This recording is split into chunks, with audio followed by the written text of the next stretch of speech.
साथियों जय श्री राम। साथियों पौराणिक काल में ऐसी बहुत सी महिलाएं हुई हैं जिन्हें हम आदर्श और चरित्र महिलाओं की तरह मानते हैं। उन सभी महिलाओं में से सबसे सर्वोत्तम माता सीता है। जिस प्रकार पुरुषों में भगवान श्री राम जी को उत्तम पुरुष अर्थात पुरुषोत्तम कहा जाता है, उसी तरह माता सीता भी महिलाओं में सबसे उत्तम है। इसके बहुत से कारण हैं और वो कारण कौन से हैं इनके बारे में आज की इस वीडियो में चर्चा करेंगे। तो आपसे अनुरोध है कि आप हमारी वीडियो को देखते रहें और अगर हमारे चैनल पर आप नए हैं तो कृपा करके हमारे चैनल को सब्सक्राइब जरूर कर लें। हम इसी प्रकार की वीडियो अपने चैनल पर लाते रहते हैं। तो साथियों सबसे पहले जानते हैं कि माता सीता कौन थी और कौन है उनके माता पिता। देवी सीता मिथिला के राजा जनक की ज्येष्ठ पुत्री थी, इसलिए उन्हें जानकी भी कहा जाता है। वाल्मीकि रामायण के अनुसार एक बार मिथिला राज्य में भयंकर सूखा पड़ गया। राजा जनक बहुत परेशान हो गए। तब उन्होंने इस समस्या से छुटकारा पाने के लिए अपने गुरु ज्योतिषियों से सलाह ली कि इस समस्या से छुटकारा पाने के लिए हमें क्या करना चाहिए। तब एक ऋषि ने यज्ञ करने और धरती पर हल चलाने का सुझाव दिया। उस ऋषि के सुझाव पर राजा जनक ने यज्ञ करवाया और राजा जनक धरती को जोतने लगे। धरती को जोतते जोतते तभी उन्हें लगा कि धरती में कोई धातु का कोई पात्र है। जब उन्होंने उस पात्र को निकाला तो उस सोने के पात्र में से मिट्टी में लिपटी हुई एक सुंदर कन्या मिली। राजा जनक ने उस कन्या को हाथों में लिया और अपनी छाती से लगाया। राजा जनक उस कन्या को महल में लेकर आए और अपनी पत्नी को सौंप दिया। राजा जनक ने उसे सीता का नाम दिया क्योंकि सीता जो हल्का फाला होता है उसको सीत बोला जाता है और उसी के नाम पर उन्होंने अपनी पुत्री का नाम सीता रख दिया। लेकिन ये रहस्य आज भी बरकरार है कि सीता के वास्तविक माता पिता कौन है। वाल्मीकि रामायण और रामचरित रामायण के अलावा भी और भी बहुत सी रामायण लिखी गई हैं। कुछ रामायण में सीता को रावण की पुत्री भी बताया जाता है क्योंकि रावण ऋषियों पर अत्याचार करता था। वह उनका रक्त निकाल लेता था, उनको प्रताड़ित करता था। इसी प्रकार एक गृहस्मद नाम के ब्राह्मण ने लक्ष्मी जी को अपनी पुत्री के रूप में पाने के लिए प्रतिदिन मंत्रोच्चारण से कुशा के द्वारा दूध की बूंदे एक पात्र में डाला करता था। प्रतिदिन हवन करता और यह कर्म उसका नित्य नियम था। एक दिन ऋषि कहीं गए हुए थे और दूध का वो पात्र ऋषि की कुटिया में रखा हुआ था। तभी वहाँ रावण आया, वहाँ ऋषियों को मारा और उसका रक्त निकाल लिया और उस मिट्टी के पात्र में डालकर लंका में ले गया।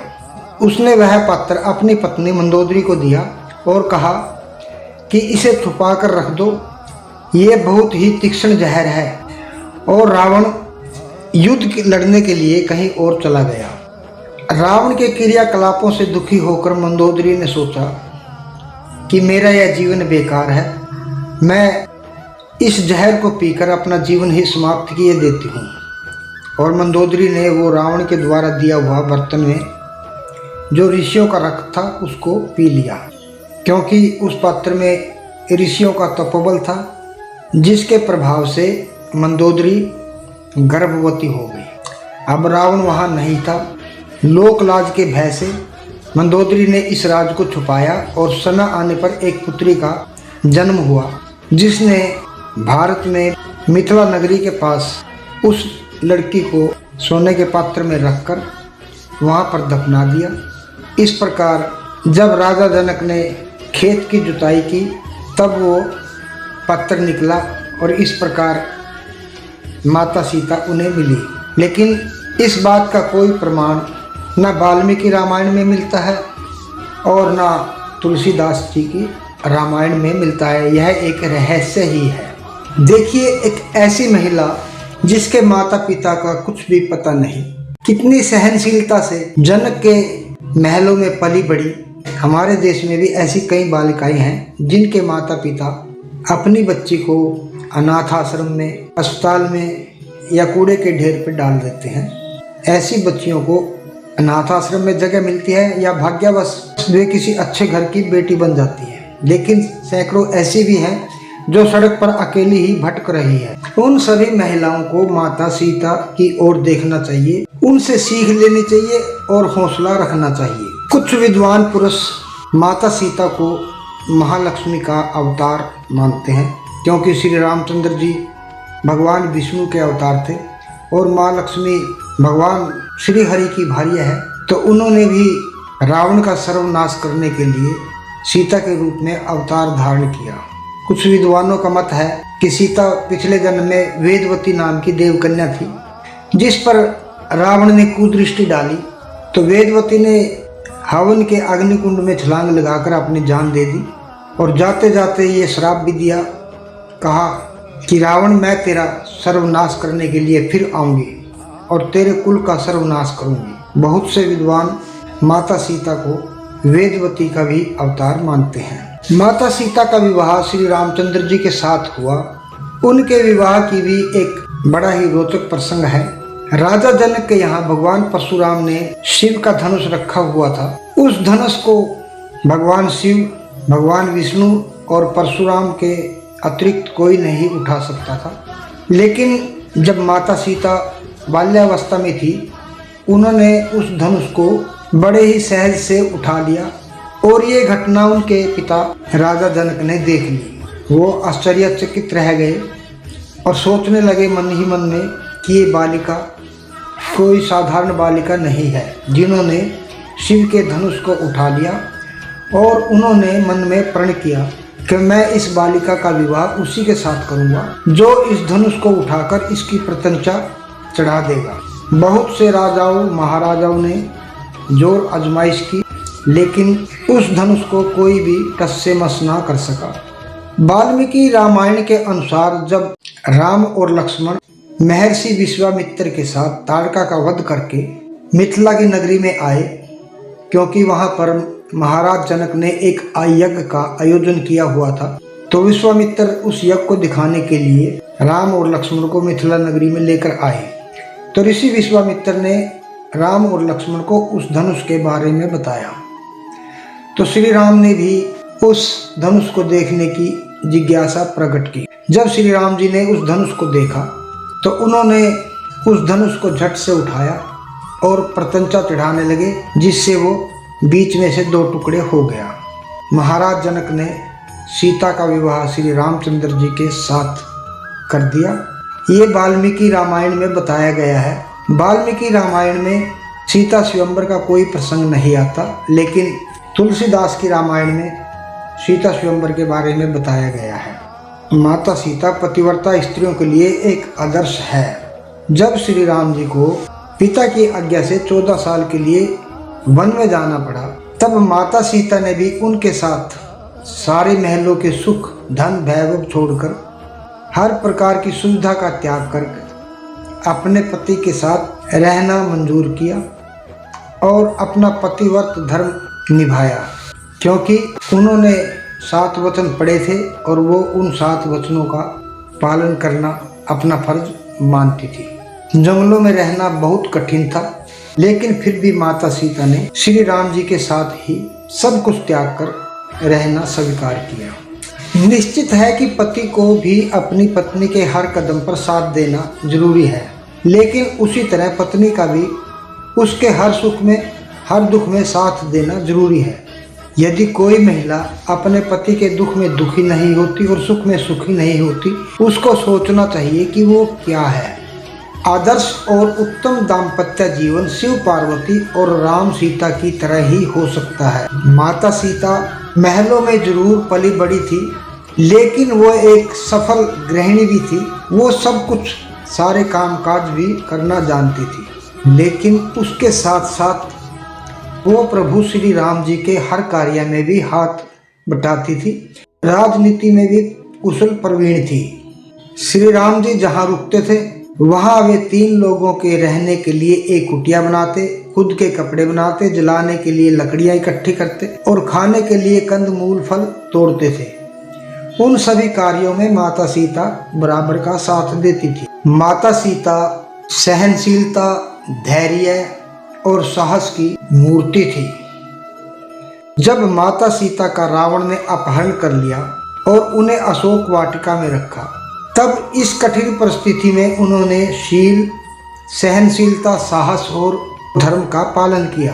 रावण ने तरह तरह के प्रलोभन दिए, हर तरह से डराया, धमकाया, लेकिन उन्हें साम, दाम, दंड, भेद सभी नीतियों से झुकाने का प्रयास किया, लेकिन माता सीता नहीं झुकी, क्योंकि उनको रावण के वैभव और उसकी ताकत के आगे अपने पति श्री राम और उनकी शक्ति पर पूरा विश्वास था। लंकापति रावण ने उन्हें अपहरण करके 1 वर्ष तक अपनी कैद में रखा और इस कैद में माता सीता एक वाटिका की गुफा में राक्षसियों के पहरे में रहती थी। जब हनुमान जी अशोक वाटिका में पहुंचे, वे भगवान श्री राम जी की अंगूठी लाए थे, वह उन्होंने माता सीता को दी। माता सीता देखकर बहुत खुश हुई।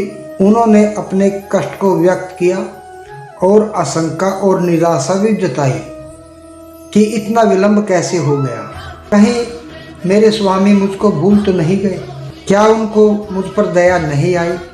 सीता के मन की ऐसी स्थिति जानकर हनुमान जी ने कहा कि माता, राम को आने में थोड़ा विलंब हो रहा है।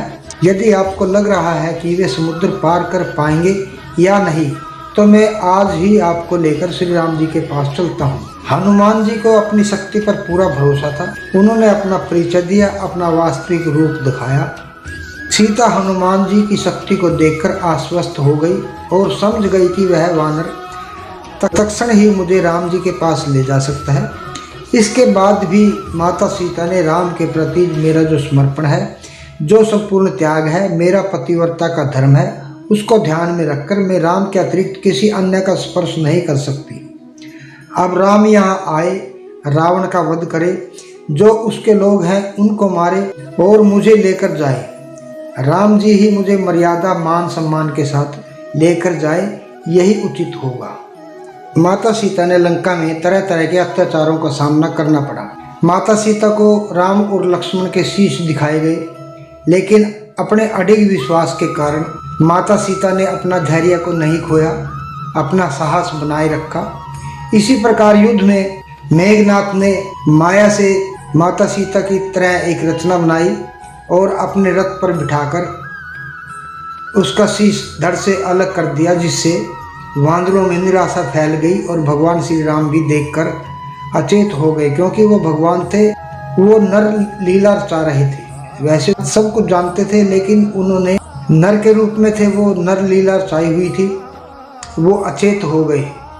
होश में आने पर हनुमान जी, लक्ष्मण जी और विभीषण जी ने उनको समझाया, उनको बताया कि ये सब माया मेघनाथ की रचाई हुई है। जब रावण युद्ध में मारा गया, तब राम जी ने हनुमान जी, विभीषण और लक्ष्मण को सीता को लाने के लिए भेजा।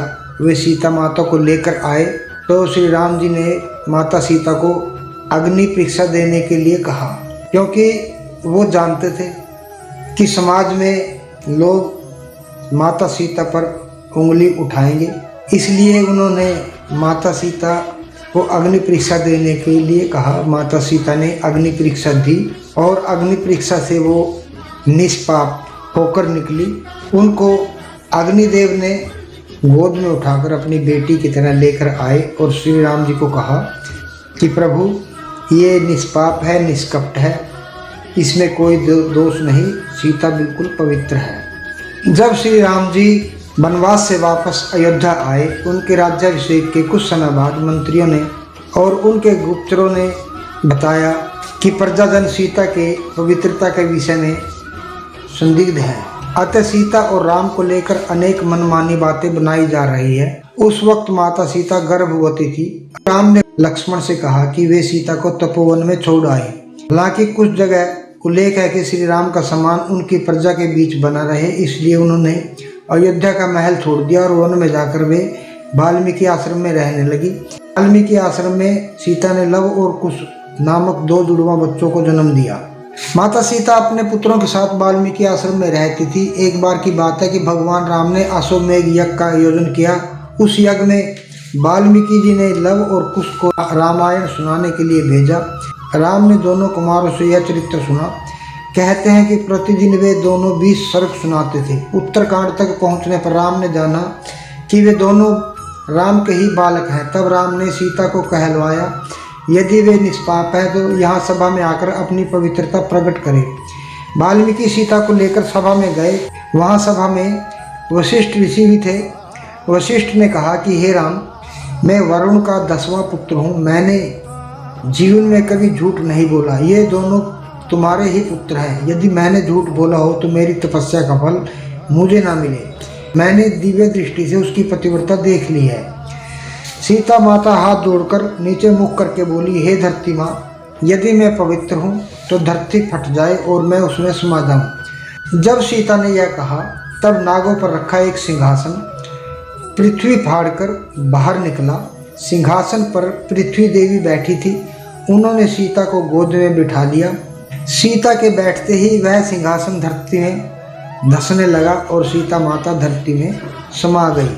तो साथियों, ये था माता सीता के जीवन से जुड़े कुछ रहस्य। मिलते हैं ऐसी ही एक और वीडियो में। तब तक के लिए जय श्री राम, जय माता की।